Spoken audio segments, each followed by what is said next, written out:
Salut à toi, nous sommes Marie et Julien, experts comptables et moralistes, banquiers d'affaires et surtout investisseurs. Nous te souhaitons la bienvenue dans ce nouvel épisode de Kick le Boom Dream, un podcast où on parle d'investissement, de finances personnelles et d'entrepreneuriat en détente et dans la bonne humeur, avec un objectif, te permettre de nous suivre dans la quête de sortir de la rat race et de prendre ton destin en main.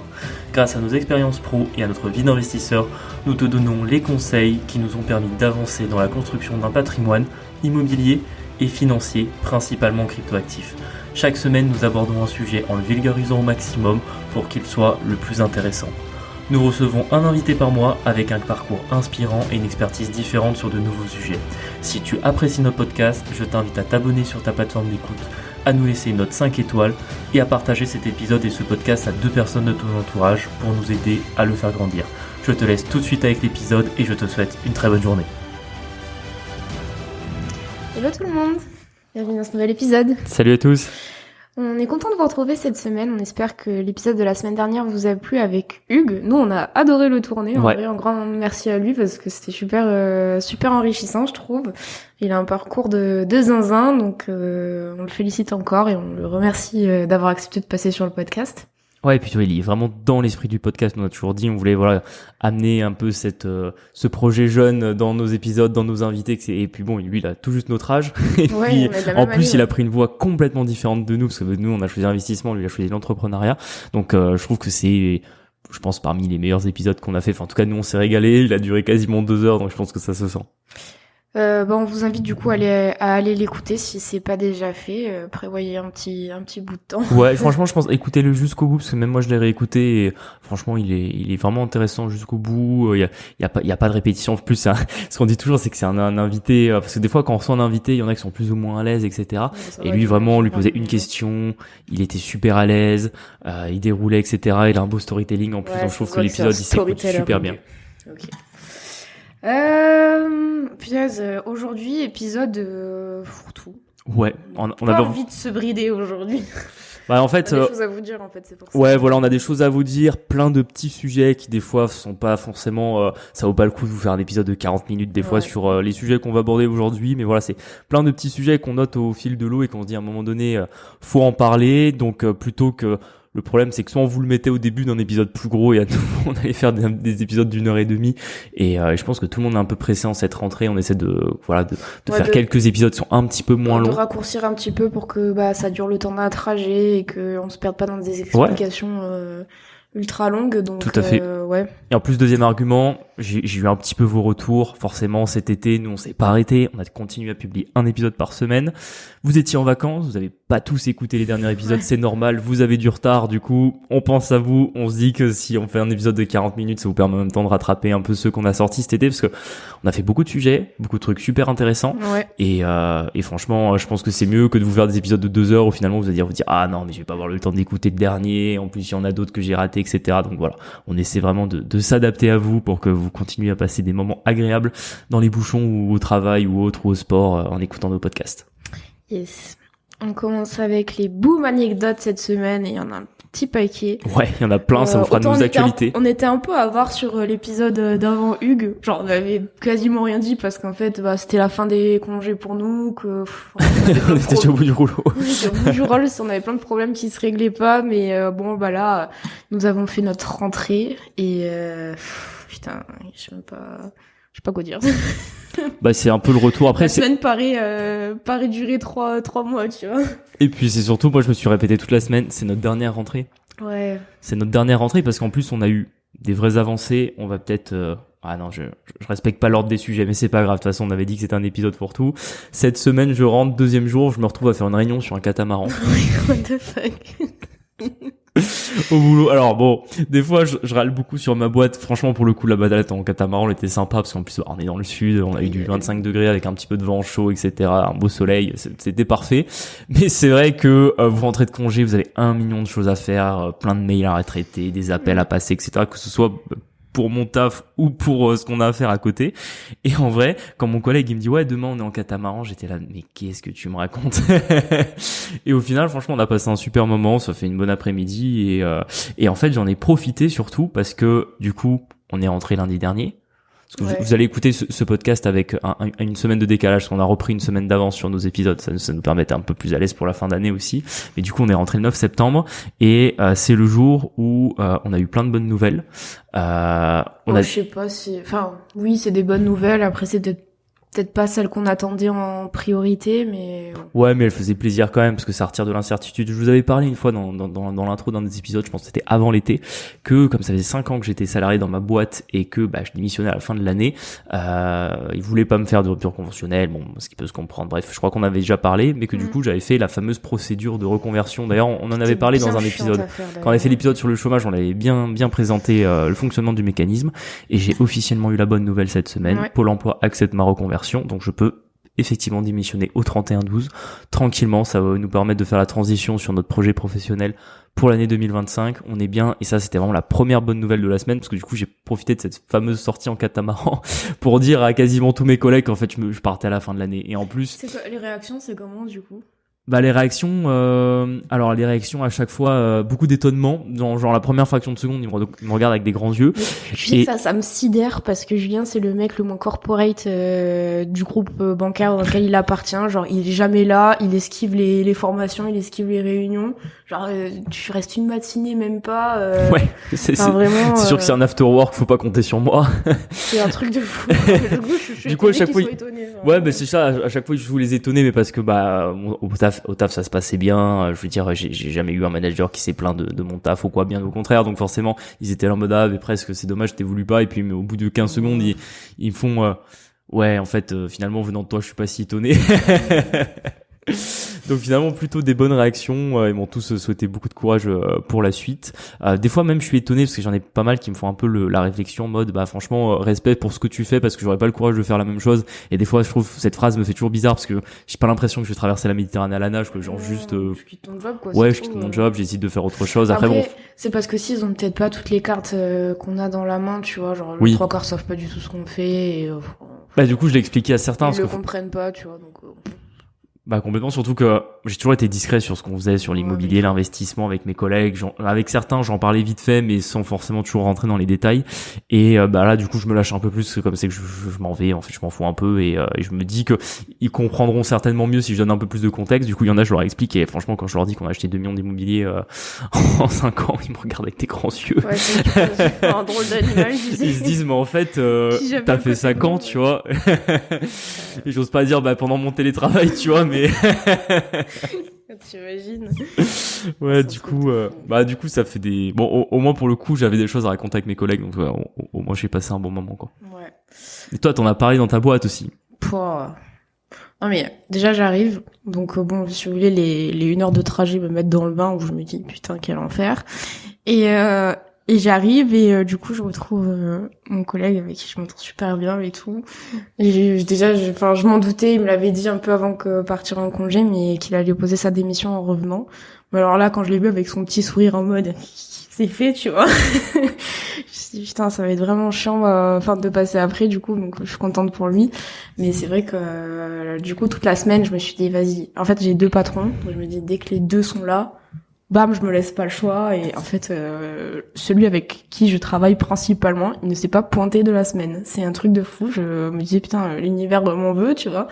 Et au final, vendredi, j'ai fini par les attraper. Je pense qu'ils s'attendaient à une grossesse plutôt qu'une demande de chômage. Et franchement, je les ai... séchés. Ah ouais, je les ai tués. Genre, ils m'ont regardé, c'était là, what? Alors, j'ai essayé d'argumenter un maximum pour qu'ils comprennent, et je vois bien que... Ils peuvent pas comprendre. Ils comprennent pas, tu vois.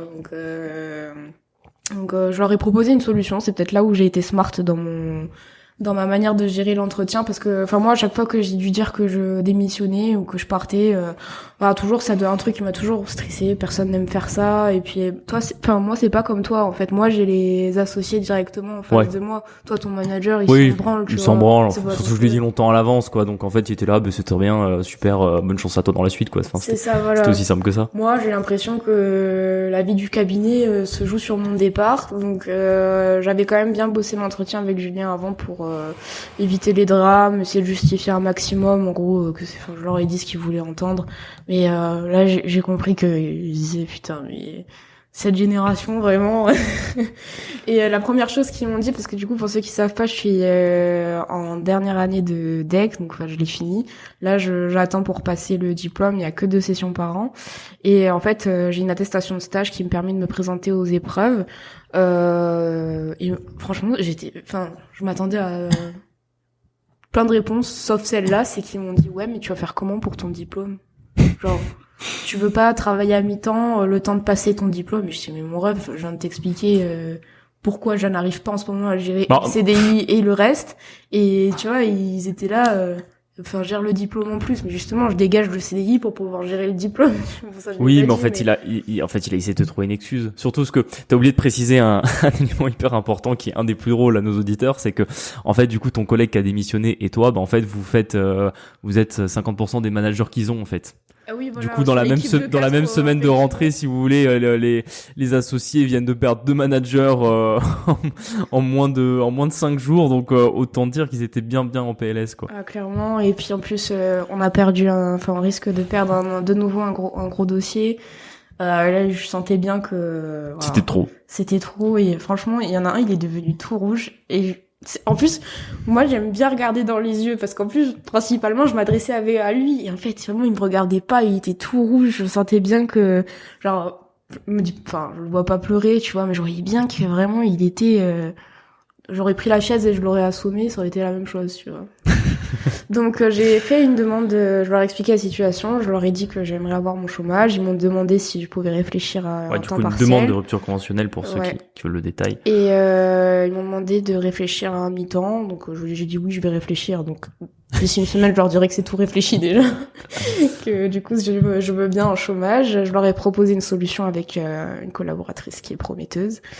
Et voilà. Et puis surtout d'être mobile sur ta date de départ en fait. C'est ça, je leur ai donné.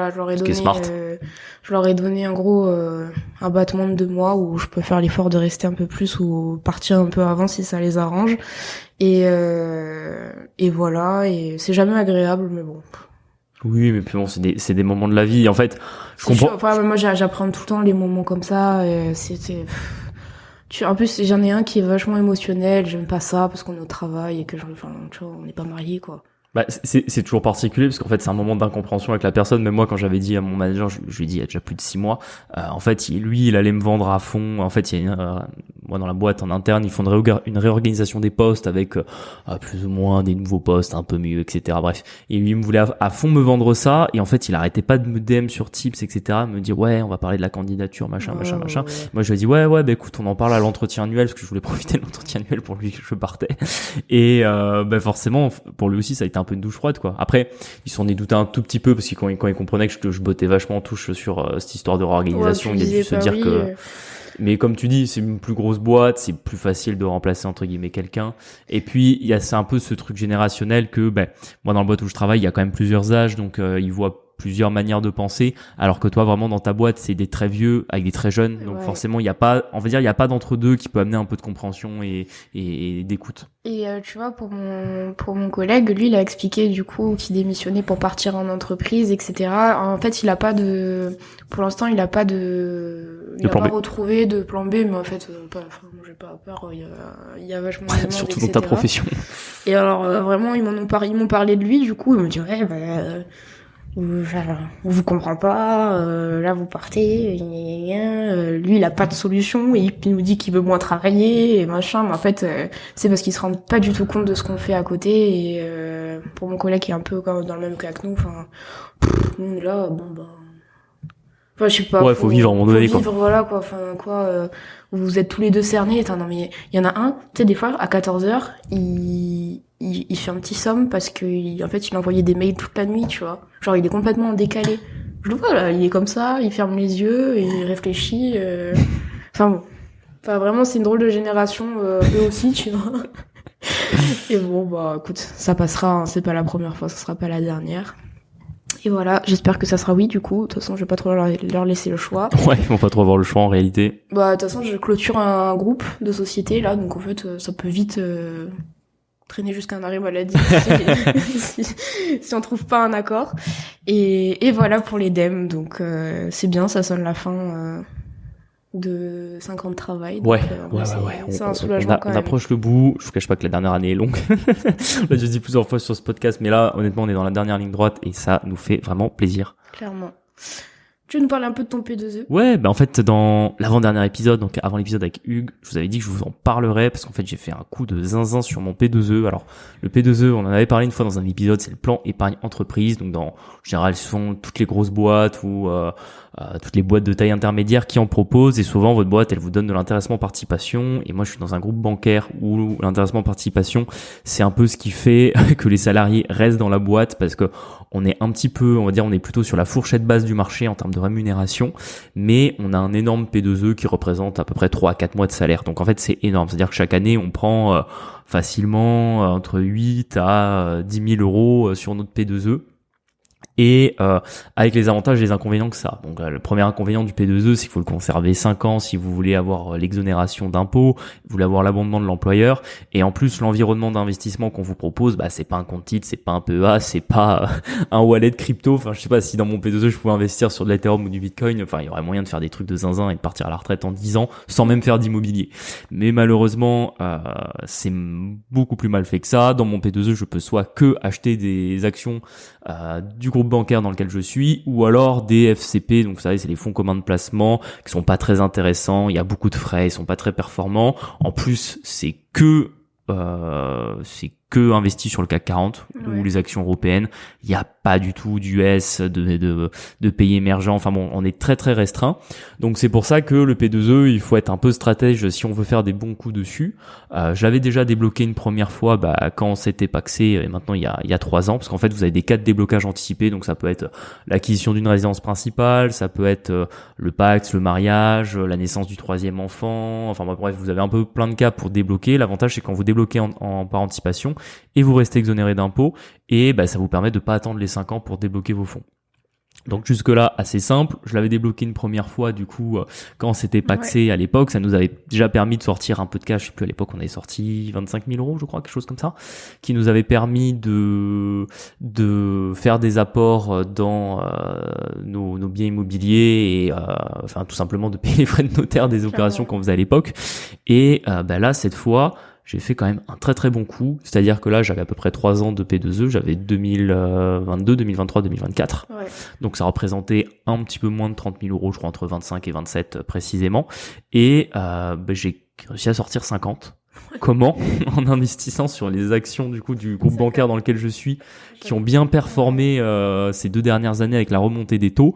Après il faut savoir que quand même, il faut avoir une certaine logique d'investissement. Je trouvais ça hyper risqué parce que finalement, j'étais, d'un point de vue patrimonial, j'étais hyper exposé à un single stock, ce qui est en plus une valeur bancaire. Enfin bon, bref, pour ceux qui font un peu de la bourse par ici, ils comprendront bien que c'était pas le move, entre guillemets, le plus intéressant à faire.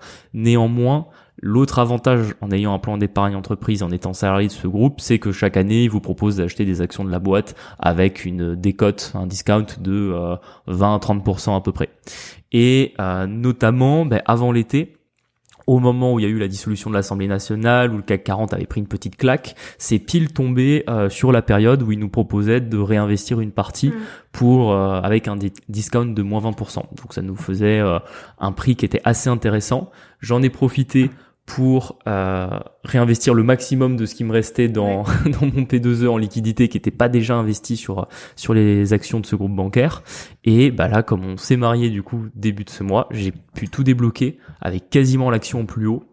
Donc franchement, c'est un petit coup de chance, mais je suis très content. Que dans l'été, en plus, ça s'était un peu pété la gueule et t'étais là, putain, j'espère que quand il faudra en fait, ça baissait à cause d'instabilité politique et je vous cache pas que dans les dernières semaines d'août, je commençais à regarder l'actualité géopolitique, j'étais là, s'il vous plaît, faites en sorte que l'Iran et Israël se tiennent tranquilles encore au moins un mois, tu vois. Et là, maintenant, je suis un peu plus serein, mais c'est vrai que c'est des genres de coups, des fois, vous pouvez faire comme ça des très bons investissements, mais faut reconnaître que c'était quand même assez risqué, qu'il y a une part de chance qui est non négligeable, parce que suffisait qu'il y ait n'importe quelle un peu bad news qui faisait d'un coup crash le marché de moins 20%, et les 50 000 euros que j'ai débloqués se transformaient facilement en 35, quoi.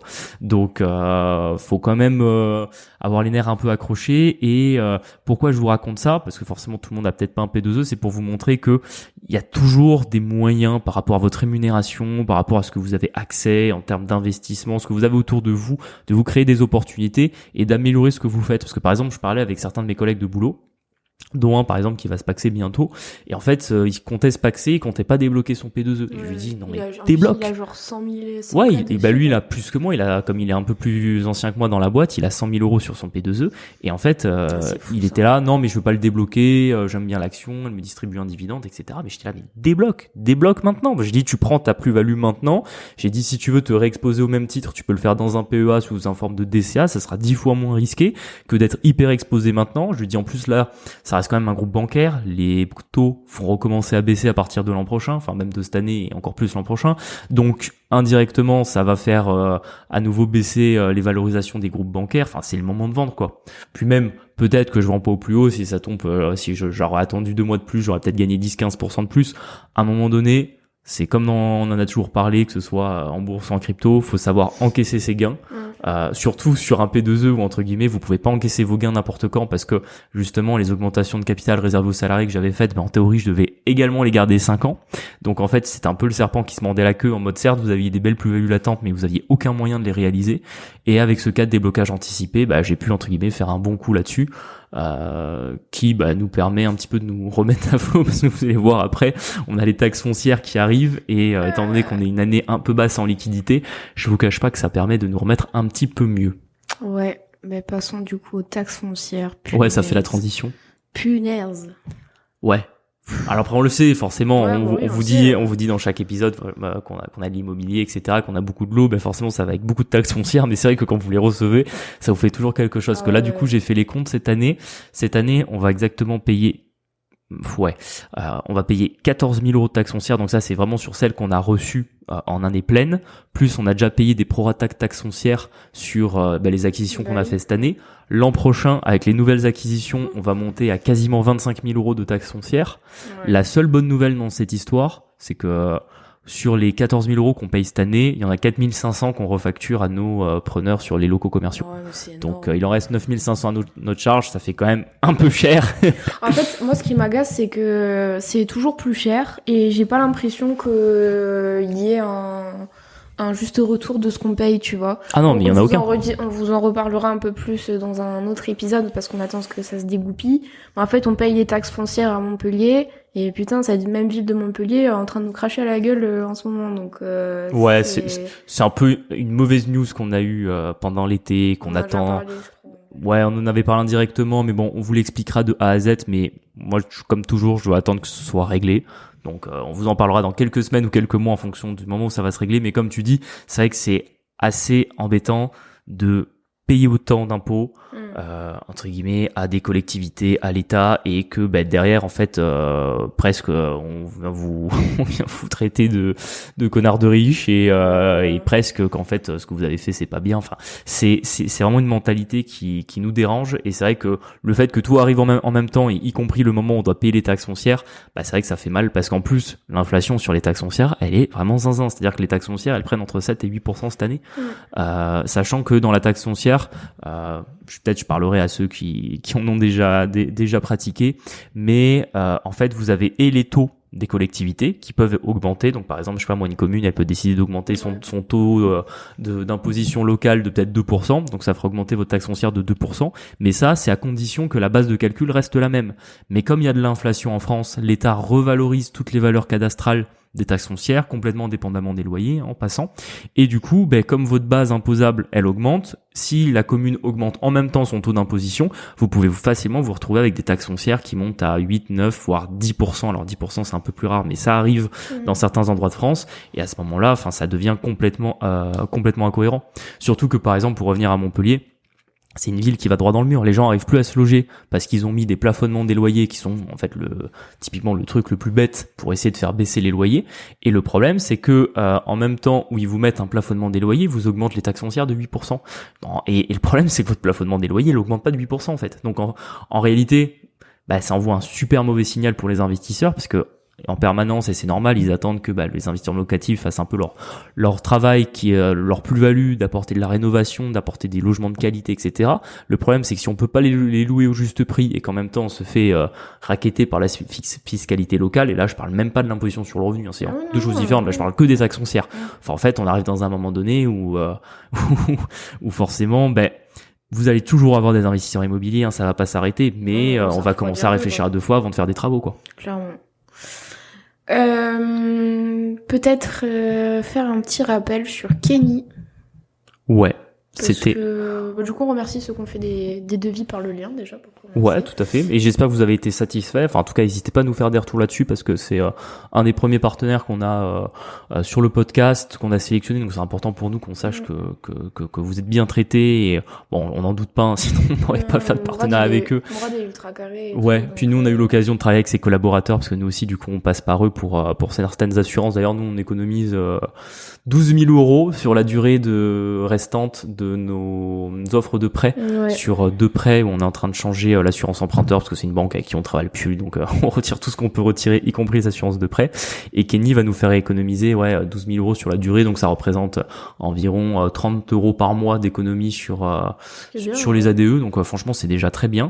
Et vraiment sur les tarifications des GLI, c'est vraiment là où Kenny m'impressionne, ils sont vraiment pas chers. Et j'en ai parlé autour de moi du coup à des connaissances qui sont dans l'immobilier, etc. Et tout le monde trouve que, quand je leur donne les prix de leur GLI avec les conditions qui sont extrêmement avantageuses, pas de franchise, ils prennent à partir de 2,5, que le locataire doit devoir 2,5, 2 fois et demi, le loyer en revenu, qui vous donne une attestation comme quoi ils ont contrôlé le dossier en amont et que quoi qu'il arrive, vous serez couvert, qui vous paye même les frais d'envoi des recommandés. Enfin, franchement, elle est super complète. Et honnêtement, aujourd'hui, jusqu'ici, on prenait pas de GLI parce qu'en fait, on avait fait les calculs et que si vous voulez des GLI à 30 € par mois sur des apparts à 400 € avec en plus des franchises, enfin très clairement, quand vous en avez plusieurs, ça vaut pas le coup. Mais nous, pour le coup, là, on a notre gros projet qui va se dégoupiller avec 9 appartements. On a fait le calcul, ça nous coûterait à peu près 100 € par mois de GLI pour assurer les 9 appartements. Ça nous assure entre 4 000 et 4 300 € par mois de loyer. Franchement, payer 100 € par mois pour être sûr d'encaisser 4 300 € de loyer de manière certaine, franchement, on se pose la question. Alors même qu'on a beaucoup de lots et qu'entre guillemets on peut faire cet effort d'auto-assurance, vraiment pour sortir un peu cette épine du pied, de savoir qu'en tout cas ce projet-là il tourne quoi qu'il arrive, parce qu'en plus on est un peu loin, qu'on n'a pas parce que nous on en a réglé des problèmes avec des locataires, mais des fois il faut se déplacer, il faut aller sonner à la porte, il faut discuter avec la personne. Là on est à 400 bornes, très sincèrement, s'il y en a un qui paye pas, on se déplacera pas quoi. Donc franchement, je pense qu'on va le faire et vraiment très très satisfait de cette rencontre. En plus, l'épisode était bien. Enfin, en tout cas, on espère qu'il vous a plu. Après, l'assurance, c'est un peu rébarbatif. C'est pas le truc le plus. En fait, c'est parce que c'est complexe, en fait. Ouais. Je pense, mais pour autant, c'est important. Tu vois, c'est de la valeur, en vrai. En termes de conseils et tout, c'est de la valeur, puisque tous les jours, je vois des gens qui ont des problèmes avec leurs assurances. C'est les assurances, les jours, c'est ceux qui sont chers, qu'on doit payer en permanence, et le jour où on a besoin d'eux, ils sont pas là. Même nous, ça nous est déjà arrivé. Là, en ce moment, on a des fissures sur une façade, et normalement, c'est pris en charge par l'assurance, et l'assurance veut pas payer. Donc, c'est important de savoir un peu ces différentes choses, et je pense qu'en tout cas, Mourad était un très bon intervenant sur le podcast. On est très content de l'avoir fait avec lui. Donc franchement, n'hésitez pas. Si vous voulez, si vous avez raté cet épisode, allez l'écouter. Et si vous voulez le lien pour Kenny, vous regardez dans la description de l'épisode, et avec notre code promo, vous retrouverez également là-bas qui est QBD10. Donc vous n'hésitez pas. Dernier sujet, dernière petite boom anecdote. Là, on est en train d'éclater notre temps de record de boom anecdote. Ouais, mais on avait dit que c'était un épisode un peu. Un peu fourre-tout. Les locaux commerciaux, alors on est content parce qu'on a quasiment loué les 2 locaux qu'on a achetés. C'était quoi? C'était début août, je pense. Ouais, on les a signés début août.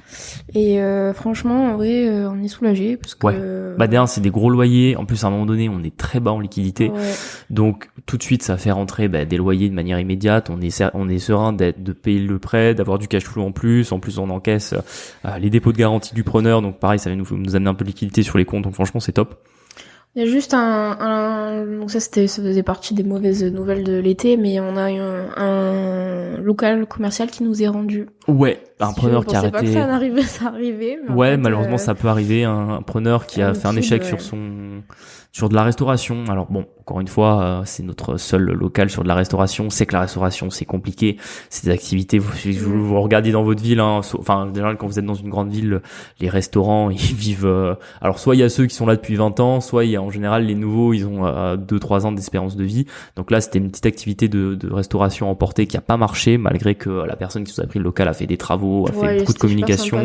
Je pense qu'elle a 30 000 € de pertes sur son activité. Ouais. Donc assez dommage, hein, parce que nous, très clairement, on avait envie. En plus, on s'entendait très bien avec elle, vraiment quelqu'un de très bien. Donc dommage que ça s'arrête maintenant. Légalement, elle n'était pas censée nous rendre le bail. En fait, on fera un acte amiable de résiliation. Mais moi, la condition que je lui avais fixée, c'était qu'il fallait relouer le local, en fait. Et que tant que le local était pas reloué, malheureusement, je pouvais pas lui dire d'arrêter de payer le loyer, quoi. Enfin, ça pouvait pas marcher comme ça. Donc, on s'est mis d'accord. Moi, j'ai reposté l'annonce. Pourquoi est-ce qu'elle vend pas son droit au bail ? En fait, c'est parce que l'activité est tellement pas bonne qu'elle a un bilan comptable éclaté. Et qu'après, elle avait aussi le truc d'elle voulait quitter la ville, tu vois. Parce que c'est vrai que le droit au bail, même si son activité est pas bonne, entre guillemets, elle avait pas forcément besoin de revendre son fonds de commerce ou son concept parce que fallait en changer. Il avait pas prouvé qu'il était rentable, mais elle aurait pu, par exemple, faire simplement un pas de porte, récupérer 3, 4, 5 000 € sur le fait de récupérer le bail. Elle a décidé de le pas faire et finalement, ça nous arrangeait un peu parce que ça permet de retrouver un locataire beaucoup plus facilement. Finalement, c'est un local qui en plus où la valeur locative a pris beaucoup de valeur par rapport aux locaux dans la galerie qui est proche. Donc finalement, on a augmenté le loyer en plus de 200 €. Et là, on est en train de faire des visites. On a plusieurs personnes intéressées. Ça devrait se dégoupiller dans les semaines qui arrivent. Ouais, ça fait un peu de peine en vrai quand quand elle t'a expliqué. Ouais, je la sentais un peu au bout. Et c'est vrai que ça fait des mois. Je me rends. Je me mets à sa place. Il y avait quelques petits signes, mais ouais. Ouais, je me mets à sa place, mettre autant d'énergie dans quelque chose pour constater que ça marche pas. Je peux comprendre un peu la résignation. La déception, ouais. Donc c'est dommage, parce qu'en plus c'est quelqu'un qui a beaucoup d'expérience dans le business, qui en a déjà fait plusieurs et tout, donc très carré, très. Le but c'était je crois de l'automatiser. Ouais, en fait elle voulait automatiser son business, après retourner à Paris, et malheureusement elle a pas pu. Et c'est vrai que quand je l'ai eu au téléphone, elle était au bout du rouleau, et en fait c'est tombé super mal, parce que moi aussi j'étais au bout du rouleau avec plusieurs mauvaises nouvelles qu'on a vues dans la semaine. Donc c'est vrai qu'on a eu un été assez compliqué. Donc bon. On reloue nos locaux commerciaux, franchement, ça on sait faire, c'est des trucs assez faciles, mais c'est vrai qu'on sera quand même plus à l'aise une fois que ce sera entièrement terminé. Clairement. On voulait vous remercier pour votre soutien sur notre podcast. Le nombre d'écoutes et vos retours positifs nous permettent aujourd'hui de vous proposer une collaboration avec Jérôme Rubin du Bien Rentable, que vous avez déjà entendu sur ce podcast. Le Bien Rentable, qu'est-ce que c'est ? On nous pose souvent la question de comment trouver un bien rentable. Pas mille solutions, soit vous le cherchez vous-même et cela peut prendre un certain temps, soit vous faites appel à un spécialiste comme Jérôme en tant que chasseur immobilier. Avoir recours à Jérôme vous permet de trouver un bien rentable autour de 10% de rentabilité partout en France. Il vous trouve le bien, il vous chiffre le projet et vous accompagne tout au long de l'opération. Trouver son premier bien peut être stressant et source de nombreuses complications. Passer par Jérôme, c'est un gage de sérénité pour trouver son premier bien et réussir son opération immobilière dans les meilleures conditions. Jérôme est multi-investisseur aguerri et a déjà accompagné une centaine de clients dans l'acquisition d'un bien rentable. Si tu veux dès maintenant trouver un bien rentable, je t'invite à suivre le lien dans la description et à réserver un créneau pour ton appel gratuit. Bon, passons au sujet, au micro-sujet officiel de l'épisode. Après 30 minutes de blablatage. Ouais, mais on avait des choses à se raconter aussi. Pierre, tu voulais nous parler un peu de la sous-loc ? On en a déjà parlé, je crois. On en a déjà parlé, je veux en reparler parce qu'en fait, je pense que je dois pas être le seul. Sur Instagram, ouais, mais je dois pas être le seul à me faire spam toute la journée, que ce soit sur YouTube, Instagram, de pubs sur la sous-location. Et vraiment, ne faites pas ce business, encore une fois. Après, bon, vous savez, on n'aime pas trop le Airbnb, la location courte durée, c'est pas trop notre truc. Néanmoins, on n'a jamais dit que c'était une mauvaise stratégie d'investissement. On a simplement dit qu'il y avait des prérequis qui souvent sont un petit peu oubliés par ceux qui vous le vendent pour faire de la location courte durée dans de bonnes conditions et surtout que ça réponde à votre stratégie. Mais pour le coup, la sous-loc, ça n'a aucun intérêt. Vous prenez un appartement qui appartient à un autre propriétaire pour vous-même l'exploiter en location courte durée. Donc en fait, vous avez dans vos entrées, vos charges, vous avez une énorme charge qui est le paiement du loyer au mec à qui appartient vraiment l'appartement. Et vous êtes censé créer une marge entre le loyer que vous allez payer à ce mec-là et les nuitées que vous allez remplir dans ce bien. Et en fait, le vrai souci, c'est que tout le monde se rend compte qu'en fait, en faisant ça, vous allez pas gagner grand-chose. Allez, grand maximum, vous ferez 200 à 300 euros de cash flow sur une opération comme celle-là. Du coup, les mecs qui vous vendent ce type de formation sur Internet, ils se sont dit, ah ouais, c'est vrai que si tu fais 1 ou 2 sous-locations, ça sera pas assez pour en vivre. Faites 20 sous-locations en 6 mois. Non, comme si c'était aussi facile que ça. En plus, Julien m'a envoyé les stories. Là, je suis en train de regarder le compte rapidement. Déjà, je suis choquée par les stats qu'il fait pour commencer. Et franchement, c'est du full bullshit. C'est vraiment... le mec écrit quand même, genre, être gras, c'est dur. Être sec, c'est dur. Être pauvre, c'est dur. Être riche, c'est dur. Choisis ta difficulté. Mais c'est qui, lui? Non, mais en vrai... Puis, il y a plein de trucs comme ça qui font 53 000 vues où, en fait, il t'explique que, ouais, tu peux prendre un loyer à 620 euros et le sous-louer 4 fois plus cher, mais... Oui, sincèrement, je suis désolé, mais c'est des gens qui sont pas dans l'immobilier, ou alors s'ils sont dans l'immobilier, en fait, ils mentent. Ils mentent aux personnes qui vont accompagner dans leur formation, et en fait, c'est dommage parce que, certes, c'est un peu à la mode, les formations en ligne, les nouveaux business atypiques, etc., mais vraiment la sous-location, non. D'ailleurs, nous, dans notre entourage, j'ai un ami qui a voulu se lancer dans la sous-location. On en avait parlé, je lui avais donné mon avis, je lui avais dit que ça ne marcherait pas. Il a quand même voulu le faire, et finalement, au bout d'une ou deux, il a décidé d'arrêter complètement. Il a cédé ses parts dans la boîte avec la personne avec qui il s'était associé parce qu'il s'est rendu compte de la galère que c'était. Finalement, c'était beaucoup d'énergie pour pas gagner grand-chose.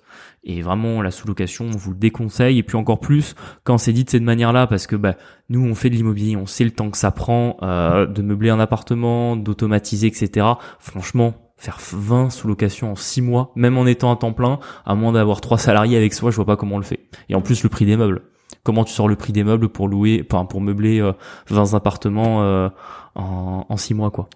Donc, franchement, c'est dommage, et je trouve que ça emmène en plus des mauvaises images un petit peu des gens qui vont essayer d'apporter de la connaissance dans l'investissement immobilier. Donc voilà, c'était un petit peu notre petit coup de gueule sous la sous-là. Je pense qu'on a fait le tour. Je sais pas si t'as un truc à rajouter. Non, j'ai rien à rajouter. Mais bon, voilà. Toi, tu voulais nous parler de la micro-entreprise. Ouais. La comptable qui est sortie. En fait, elle passe du coup de 23% à 26%. Sans aucune explication. Et en fait, ça m'agace parce que ça va être notre cas dans pas trop longtemps. Et vraiment, encore une fois, c'est au même titre que les taxes foncières. Tu payes toujours plus, en fait. C'est un truc de fou. Ouais.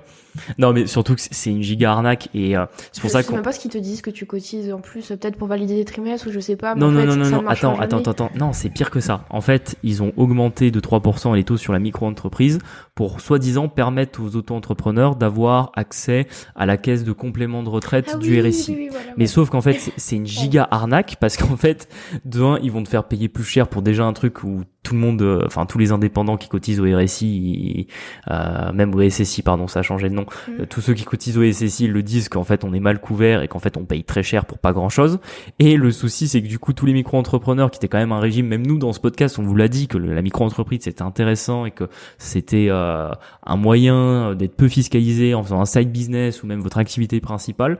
Là ils vont vous l'augmenter quand même de 3% d'imposition, sachant que c'est 3% sur votre chiffre d'affaires, donc c'est 3% brut, donc ça fait quand même assez cher, surtout si finalement sur votre marge nette, si vous avez peut-être 20-30% de frais, en fait ça vous fait 5% d'augmentation de votre fiscalité. Ouais. Donc c'est quand même assez cher, et c'est surtout pour que ça vous valide rien du tout de plus.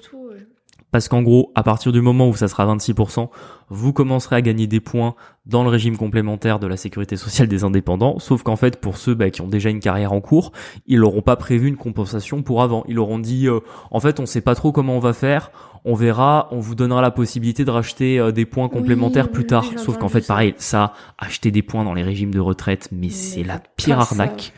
Ne le faites pas. Même quand vous êtes proche de l'âge de la retraite, moi je l'ai déjà étudié pour 2-3 clients, etc. Ça a jamais été intéressant. Donc ne le faites pas. Et en fait, ils sont encore en train de nous sortir une arnaque pour augmenter les taux d'imposition et faire croire qu'en fait c'est pas vraiment une augmentation des taux d'impôt, mais c'est une ouverture à des droits complémentaires, alors qu'en fait pas du tout, quoi. Pas du tout, ouais. Non, c'est un scandale. C'est un scandale.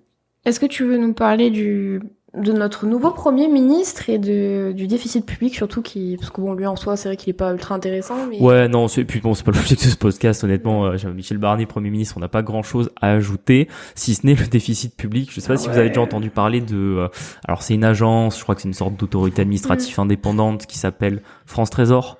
qui donne des prévisions sur la croissance française, l'évolution des dépenses publiques, l'évolution des recettes fiscales. Et en fait, France Trésor, ils ont du coup donné leurs estimations pour les revenus et charges de la France dans les 4-5 prochaines années. Et en fait, on n'aura pas un seul budget au-dessus de moins 6% de déficit avant 2027 au mieux. Et c'est quand même une giga dinguerie parce que finalement, quand on entend tous ces chiffres, qu'est-ce que ça veut concrètement dire pour nous? Ça veut dire que chaque année, la France, quand on est à 3% de déficit, ça coûte 100 milliards de dettes en plus. Ouais. Et là, en gros, jusqu'à 2027, on risque de passer à 200 milliards d'euros de dettes en plus par an. Donc en fait, c'est colossal. Donc c'est quand même assez. Alors c'est toujours pareil, tu vois. Dans ce podcast, on n'est pas catastrophiste, on n'aime pas ça. Concrètement, matériellement, dans votre vie, là, l'instant T, ça changera rien. Je pense même que pour les taux d'impôt de l'an prochain, ça changera pas grand-chose. Mais se dire quand même qu'on vit dans un pays où chaque année la dette augmente de 200 milliards, il y a bien un moment donné où ça va avoir des conséquences, soit par des hausses d'impôts, soit par de l'inflation. Et nous, en tout cas, moi, quand je vois ça, je me dis que, en fait, les investissements qu'on fait, les décisions qu'on a prises, en fait, on a raison et qu'il faut qu'on les accélère pour être certain d'être à l'abri, entre guillemets, des conneries que vont faire nos gouvernants. Et tout ça pour vous faire passer ce petit message que, franchement, si vous n'êtes pas encore passé à l'action, faites-le parce que les 10 prochaines années, ça s'annonce compliqué. Elle s'annonce vraiment compliquée, et quand vous parlez juste avant des taux sur la micro-entreprise qui augmentent, des taxes foncières qui augmentent, on vit dans un pays qui va pas sur la bonne direction économique, et il y a un moment donné où c'est la classe moyenne qui va trimer, donc grosso modo, je pense quasiment tous les auditeurs du podcast, et en fait, on trouve ça malheureux que ça arrive, mais bon, nous, matériellement, à part s'occuper de nous, on peut pas faire grand-chose, et vous passez le mot pour que vous fassiez aussi pour vous, quoi. Ouais, clairement. Est-ce que t'as quelque chose à ajouter sur le défi, toi en tant que comptable? Toi, une boîte qui te dit chaque année, en fait, elle fait aucun bénéfice, elle augmente sa dette de 6% par an. Ça me paraît tendu. tu déposes le bilan au bout de combien d'années? Je sais pas, ça dépend, mais c'est vrai que c'est compliqué pour tout le monde, hein, franchement. Ouais. Puis ça, en fait, ça va pas s'améliorer, quoi. Et puis ça revient, là, ça me fait un petit parallèle parce que bon, vous avez dit qu'on était partis en vacances en Allemagne cet été, et en fait, les Allemands, ça se voit que c'est un peuple heureux. Je sais pas comment dire, mais même, franchement, vous rencontrez que ce soit les restaurateurs, les salariés dans les magasins, les gens dans les transports, les gens ont l'air beaucoup plus heureux. Et en France, les gens sont malheureux, ils sont malheureux parce que ça va pas très bien, quoi. Je veux dire, quand on paye sa nourriture 40% plus cher qu'en Allemagne, en ayant des revenus moins importants, et qu'il y a plein de gens qui, malheureusement, avec des payes qui sont normalement, qui sont sur des postes où normalement ils devraient bien vivre, ne vivent pas bien ou pas comme ils le voudraient. Enfin, forcément, c'est difficile d'être heureux, quoi. Ça coince. J'avais noté la baisse des taux de la BCE. Oui. Je pense que c'est intéressant. C'est le descend à quoi, 3,10, non? Un truc comme ça? Oula, non. Là, au niveau des taux de la BCE, on est, j'aurais dû le regarder avant l'épisode, ça, de tête, je vais pas dire, si je dis une bêtise, vous me corrigerez, mais je crois qu'on est à 3,25, 3,50 au niveau des taux, là, actuellement.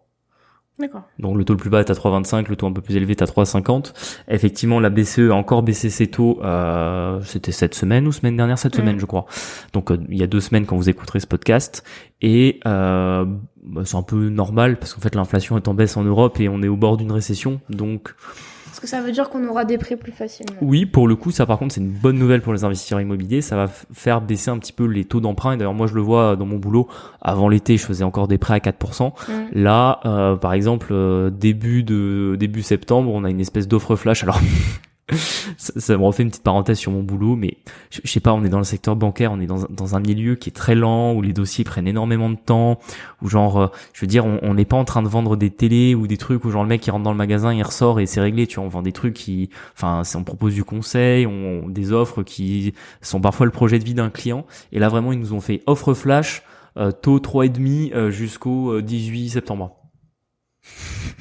Non mais franchement, pour en venir à faire des offres flash quand tu bosses dans une banque, t'es là en train de te dire mais attends, genre comment tu veux me laisser 3 jours pour que je prévienne 400 clients qu'en fait s'ils veulent emprunter alors qu'ils ont peut-être même pas de projet, ils peuvent avoir un taux à 3,5, et que s'ils viennent après le 18 septembre avec un compromis, ils pourront pas avoir le taux à 3,5.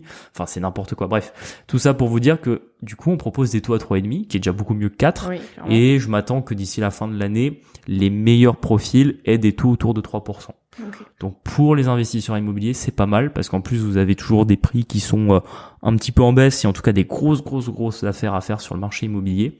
Et vous avez des taux qui reviennent sur des fourchettes plus acceptables. Alors bon, c'est pas des taux à 1, mais franchement, faites le calcul entre avoir un taux à 3 et un taux à 4 sur un investissement immobilier en termes de cash flow, ça fait une différence. Et quand on est multi-investisseur, est-ce que tu penses que ça va se dérédir un petit peu au niveau des règles pour les emprunts? Alors oui et non. Au niveau des règles pour les emprunts, ça va pas se simplifier, ça va rester tel quel, sachant que les conditions sont déjà très dures, donc j'espère qu'ils vont pas encore les alourdir. En revanche, cette année, il y a beaucoup moins de primo-investisseurs. Les banques recommencent à faire un petit peu de crédit parce que les marges sont redevenues positives et qu'elles ont récupéré de la liquidité. Vous vous souvenez, on avait même parlé dans un épisode du déficit crédit collect. Je vous avais expliqué un petit peu comment ça fonctionnait et que les banques françaises manquaient de liquidité, ce qui faisait elle prêtait un peu moins et ça expliquait en partie un petit peu le resserrement des conditions d'emprunt.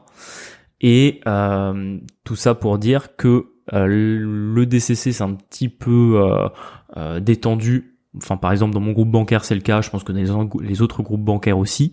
Ce qui fait que les banques vont pouvoir à nouveau réallouer de la capacité à financer des prêts et que naturellement, comme il y a moins de primo-investisseurs parce que les taux sont hauts, que le marché a pas tant baissé que ça, même s'il a baissé un petit peu, ben forcément vous avez moins de primo-investisseurs qui viennent acheter et faire des prêts dans la banque. Donc la banque, il faut bien qu'à un moment donné elle fasse des prêts à quelqu'un.